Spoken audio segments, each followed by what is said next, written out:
Sans investissement dans les infrastructures, il n'y aura pas de carte de la nouvelle République démocratique du Congo. La République démocratique du Congo, RDC, est un pays immense et riche en ressources naturelles, mais il reste confronté à de nombreux défis pour atteindre son plein potentiel. L'un de ces défis majeurs est le manque d'investissement dans les infrastructures. Sans un engagement sérieux à développer et à moderniser les infrastructures du pays, il sera difficile de tracer une nouvelle carte de la RDC, une carte qui représente une nation prospère, unie et démocratique. Dans cet article, nous examinerons l'importance des investissements dans les infrastructures pour l'avenir de la RDC et les conséquences de leur absence. Les infrastructures comme fondement du développement économique. Les infrastructures de transport, les routes, les voies ferrées et les ports. Les infrastructures énergétiques, l'accès à l'électricité pour tous. Les infrastructures de communication, le rôle crucial des télécommunications. Les avantages des investissements dans les infrastructures. Stimuler l'activité économique et l'investissement privé.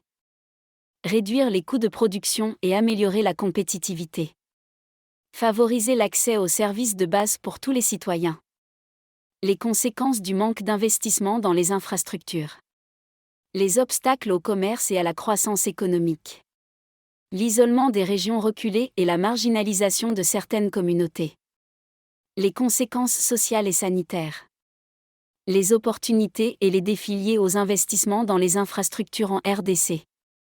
Les ressources naturelles comme moteur potentiel de financement. Les partenariats internationaux et les bailleurs de fonds. Les défis de la corruption et de la mauvaise gestion des fonds. Les exemples inspirants d'investissements réussis dans les infrastructures en Afrique. Transformation économique grâce aux investissements dans les infrastructures. Le rôle des infrastructures dans le développement d'autres pays africains. Les leçons tirées des expériences d'autres pays africains. Pour tracer une nouvelle carte de la République démocratique du Congo, une carte qui représente la prospérité, l'unité et la démocratie, il est impératif de mettre en place des investissements massifs dans les infrastructures du pays.